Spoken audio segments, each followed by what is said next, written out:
Thank you very much, Sir John.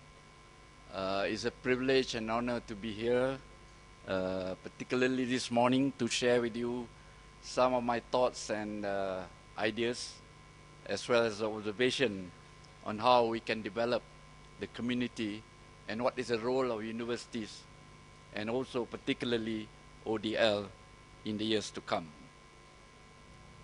Now, ladies and gentlemen, I think we all know that the development of community is very important in terms of the national agenda, particularly for developing countries.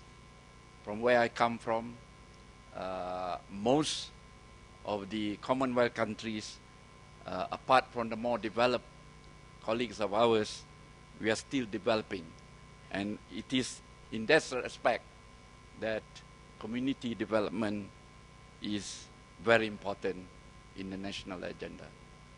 Apart from that, my view is community development is a very broad subject and a very broad area which I will cover as much as possible, because community means the whole society, the whole population in any country that we discuss. So I think let us not just go into very small areas, because in developing countries like Malaysia, and I believe in countries like India and so on, we think that society's development should be the main basis of our development. This is particularly so if we look at human capital development, because the focus for many countries, particularly during the last 40 years, 50 years, when countries got independence, particularly in the developing Commonwealth, we spent lots of our time, lots of initiatives in terms of developing education and, of course, human capital development. And it is with this focus in terms of budget allocation, in terms of policy initiative, that we must be able to draw the best from the community. As an example, Malaysia, and I believe in some other countries as well, education receives a big chunk of the government's budget annually. Without fail, if you look at Malaysia, about 20 to 22% of the government allocation is allocated for education, primary school, secondary school, the universities. And in many years, when the budget for defense, sometimes slightly over 25% perhaps, but most generally it will be about the education gets the highest budget allocation. So in that respect too, particularly over the years, 20 years perhaps, higher education, the universities gets a bigger chunk of the allocation from the education sector. It is in this respect that Malaysia, and I believe in other countries too, that we must be able to galvanize the community, the society, so that we can have the best, or rather a better education system. It is because of this that universities, and particularly, and of course, we believe in promoting lifelong learning, which is an important aspect of human capital development as well.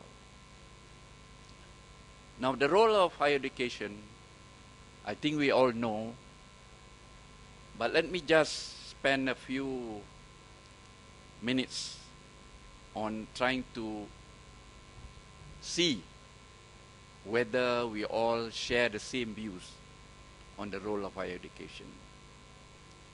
Now, I believe that in any country, particularly in developing countries like ours, one, the community must get basic education, and of course from there, they must get access to higher education. And we all know that it is also in this sense that ODL has been playing a major role in many countries of ours. Besides that, of course, we all know university's role is to generate knowledge and, of course, wherever possible, drive and transform the community that we are in. And it is also in the public interest, because a university, until for many years, has been in the public domain. It is only during the last perhaps 20 years or 15 years where the role of private education has become, or rather play, an equally important part. Otherwise, it is always in the public domain. And it is in this sense also that universities must improve lives, wages, productivity, and so on.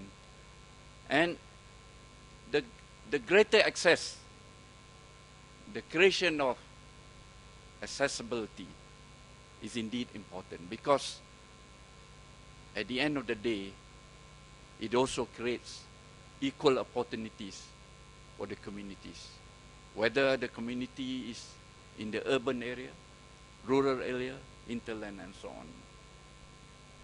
But of late, more importantly, we are told that we must become competitive. A country that depends on exports, for instance, like Malaysia. We are a small country, and all the more so neighboring countries in our part of the world, Southeast Asia, is also dependent on the export sector. And because of that, we have to be competitive. We have to have efficient production. We have to have efficient manufacturing, industry, services sector, and so on. So the government of the day, in any country for that matter, has to address questions about digital divide between the communities in the country, the gender disparity, and all other issues that have some relation with human capital development. But besides playing a role as a research institution, as an enabler of knowledge dissemination, I think universities too must link itself or themselves to the community at large. And it is through this that universities, where we come from, have to create, mobilize, and apply knowledge. And of course, manage, help the public sector, help assist the private sector, so that the community initiatives that are taken not only by the government but also by universities can be sustained. Now we all know that during the last 20 years, as I mentioned earlier, or even go beyond that, 25 years, 30 years, ODL has been at the forefront. We have champions here. We have champions like Sir John Daniel and the rest of you who want to see that we create opportunities for people to have tertiary education, to be trained through ODL institution like ours. I think it is in these activities that we add value to the community. We create the sense of giving back to society, and that's, to me, is important. So as we all know, we have heard yesterday, we have heard through the parallel session, where ODL must play a role to provide better access, ensure inclusion and equity among the population. All the more so we have people who are marginalized communities, people in the fringes, isolated and remote areas. And at the same time, as I said earlier, we have to emphasize the importance of lifelong learning. Now, we have heard so much about development ODL because it provides openness, accessibility, flexibility, and equity. And that's important. But these are people you provide for, because the people in the community want something that is tangible. They want to see diplomas, they want to see degrees.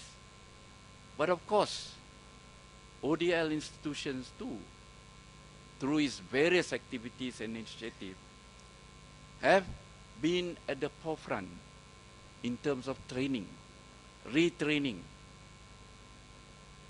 uplifting competencies, and so on, through the system that we have created over the years. But we all know that our target is actually working population.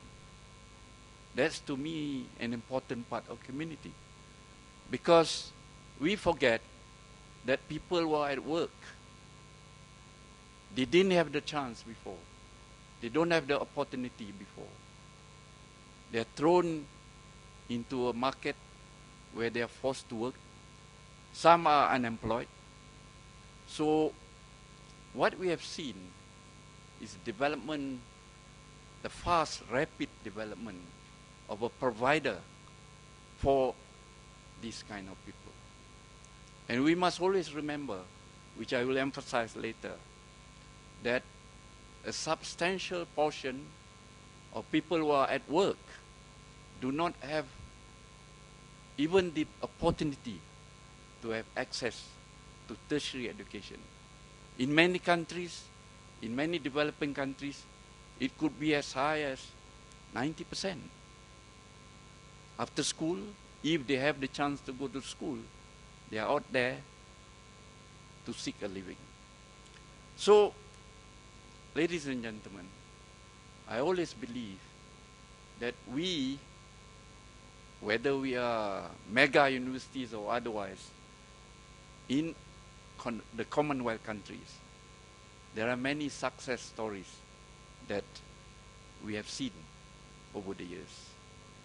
Now, these are examples which yesterday, or even in the video just now, I heard that IGNU is the biggest in terms of population, student enrollment.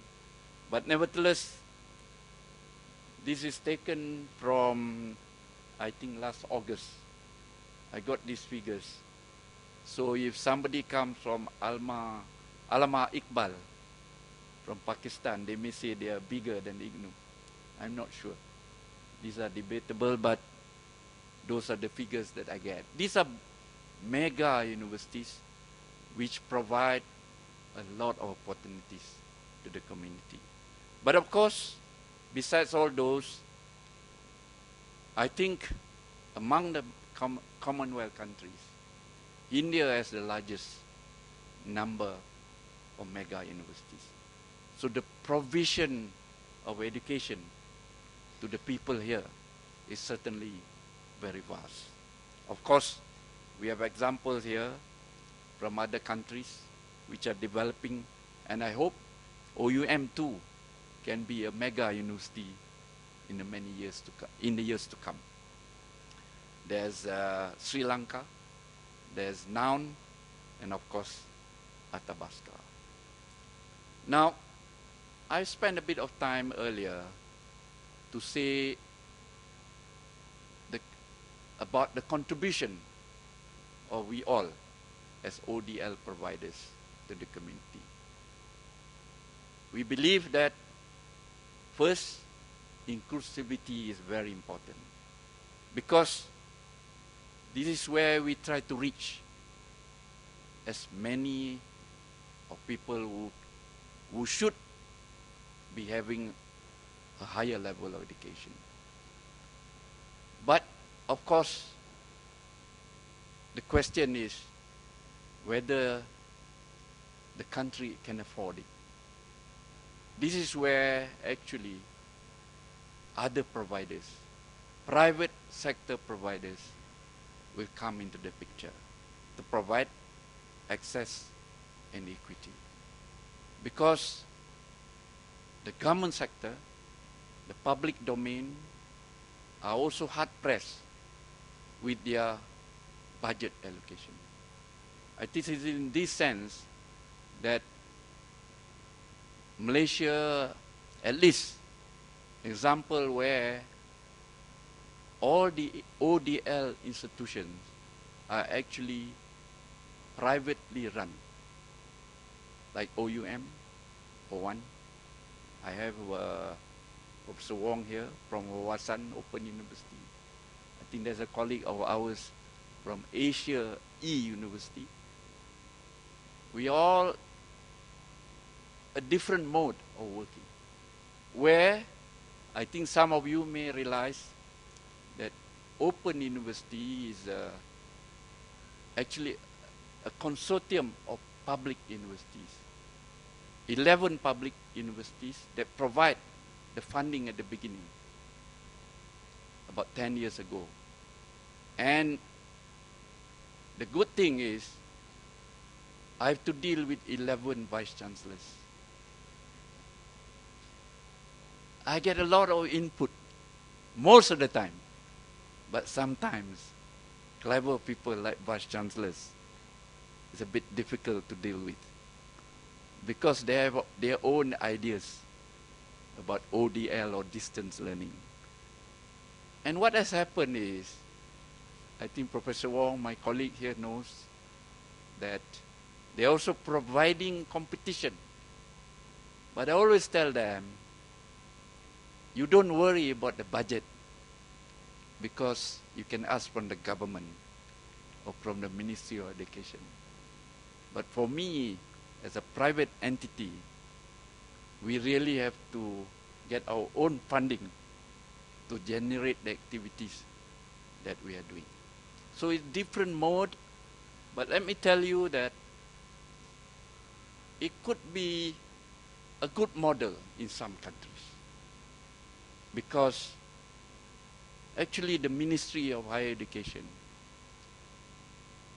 does not disturb me at all. That's actually a big advantage. So when you have government sector interfering in most of the things that we do, it's become a bit difficult. But so far for us, because we keep them away, they are busy running the other public universities, they don't have time for OUM. So that's a good way of doing things. Now, ladies and gentlemen, one of the things that I see as an important part of us as a private provider is to include the concept of corporate social responsibility. Because we also believe that we actually plow back whatever little surplus that we have for the society. So this is where we can plan for activities to assist the marginalized, the less fortunate in the community. So we are doing that, and I believe many of the private education providers in many countries, including Malaysia, will do the same. The other thing which is also important, and it is in this context that the Commonwealth countries can work together, can share our experiences. Reaching to other countries, we have done that. We try our best. Because if we look at our example, we work with other countries. For instance, we have with SEMCA, we are working on the iRadio. We work with the Maldives on the same project, and also we work with another education provider in the Maldives that provide various programs of ours. So there's sharing. Plus, we have another Commonwealth country, which is Ghana. We have already established some programs there. We are working with Accra Institute of Technology. And believe me or not, if you do it well, other people want to actually latch on to your program. And next year, OUM will have a small, to begin with, learning center in Hungary. That's good. A Commonwealth country going into Eastern Europe to provide some programs there. But despite that, I for one believe that ODL, where we are the providers, must always stimulate the community, must always add value. And it is through this that we have words like democratization of higher education. We use technologies, leveraging on technologies. We have been talking about it. Innovation means providing better programs, better quality programs, upgrading the programs all the time. And we see the importance of linking, knowing what the government is doing, and the other people who provide education as well. And we always, I think, in terms of innovation, must be able to diversify academic programs all the time, upgrade them. You know, one good example is 2 years before, actually OUM has provided or offered 75 programs. But the last 2 years, we find that some of the programs are really not demanded by the potential student. So we have actually decreased it to 50 programs without actually disturbing or rather changing the enrollment pattern. So this is one way where we innovate in a sense. Now, ladies and gentlemen, I mentioned about lifelong learning earlier. Because we always talk about second chance opportunities, greater opportunities.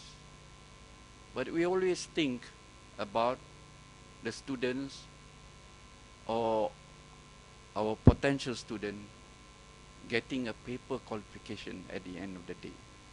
Because in most developing countries, we pay a lot of attention to having a certificate, a degree, a diploma, and so on. But we always don't give emphasis on the short-term training that the public, the working population wants. So this is, to me, another important aspect of giving education or providing education.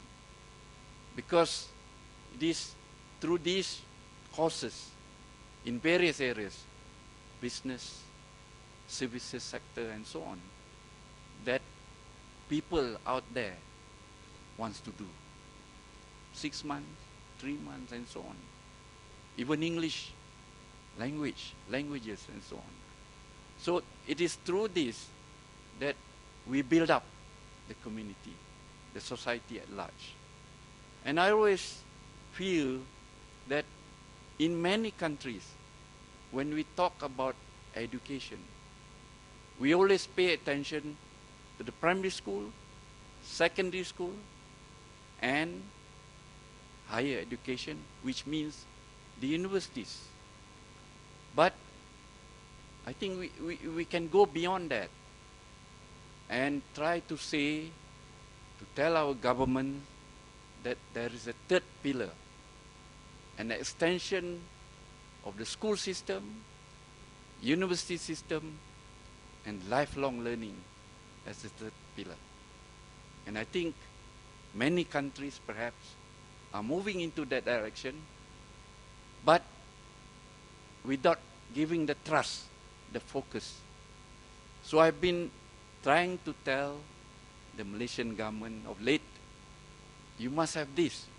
You must make it clear to the community, to the policy makers, that there's another pillar to help in terms of human resource development. Now, we all know that in the Commonwealth countries that we are represented here, so many initiatives has been taken. These are some of the universities that are prominent in terms of standards, in terms of quality. But of course, in all this, I always believe that call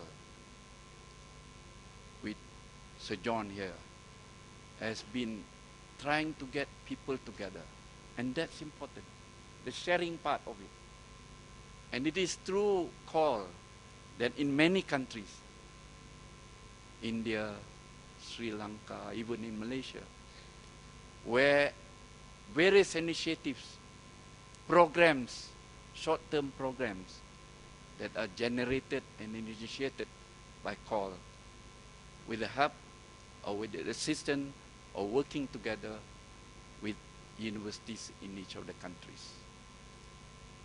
And one of the things which I admire is the virtual university or the small states, because this is called trying to get together all these learning centers in the various small states to develop their own standards in terms of program delivery and so on.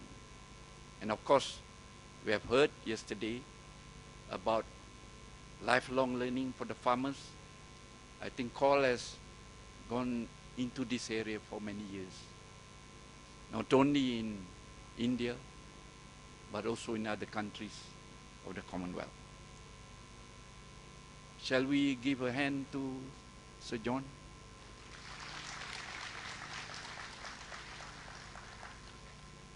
Now, ladies and gentlemen, how do we go forward from here?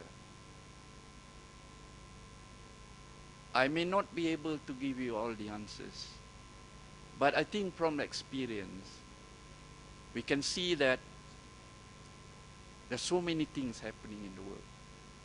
Some of us are able to catch up, to be at par with the leading players, leading institutions. But most of us may not are unable to do that. So, if you read this book by Professor Bong, he is of the view that learning will be open. Everybody will have access to resources worldwide. And the internet, the web will be an important instrument to ensure that we all can share the knowledge that they have in the United States, in UK or in other developed countries can be shared, can be gotten by the communities in other countries. Well, this is well and good. But of course, we are always constrained by, in countries like ours, constrained by perhaps so many disadvantages.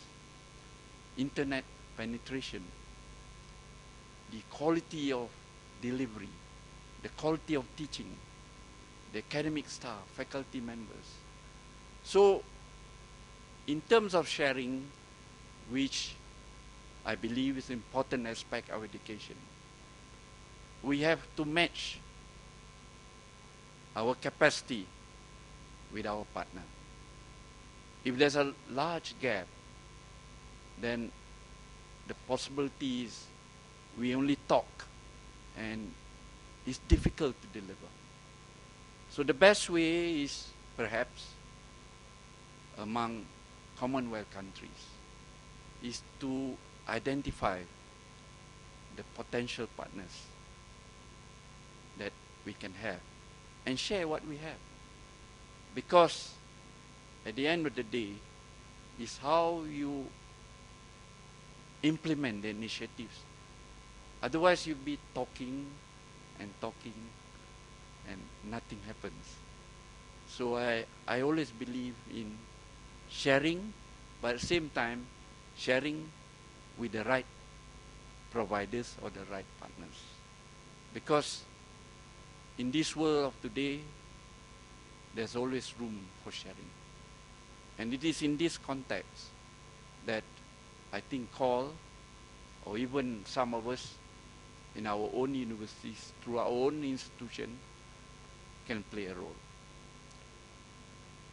Of course, ODL, when we come back to ODL, if you compare with the normal, traditional campus university, I think we'll be moving far ahead if we can utilize the right partners, you can utilize the right technologies. Because as long as I think in the 1990s, Sir John has been advocating this. It is through ODL that we can improve not only teaching, but the learning process. And of course, we can do other things like reinforcing the academic community, deliver the right courses which the people want or the community wants, and that's important to me. And of course, more importantly, to provide efficient, student-friendly services to our learners. Because in all our initiatives at ODL institution, retention of students is very important. We have to minimize attrition. How do we do this? Of course, it's a service that we give to our students, to our learners. The quality of our teaching, the quality of delivery. Because in most cases like ours, we depend on blended approach. We have a little bit of e-learning, we have a little bit of face-to-face. Some has gone totally virtual. But at the end of the day, depending on which community you're working with, at the end of the day, the important aspect is to make sure that our students, our learners, stay with us until the end. So that's where I think we at many other OUM and many other ODL institutions are trying to provide. Now, ladies and gentlemen, let me just conclude by saying that higher education in whatever form is very important, all the more so. And we all believe that ODL provides the leverage for our community, whether in India, in Sri Lanka, in all the other Commonwealth countries. And this is important that we do it well to our community. And ODL has been always innovative. We create things so that accessibility become more. But despite this, we still think that affordability is also an important issue for many countries.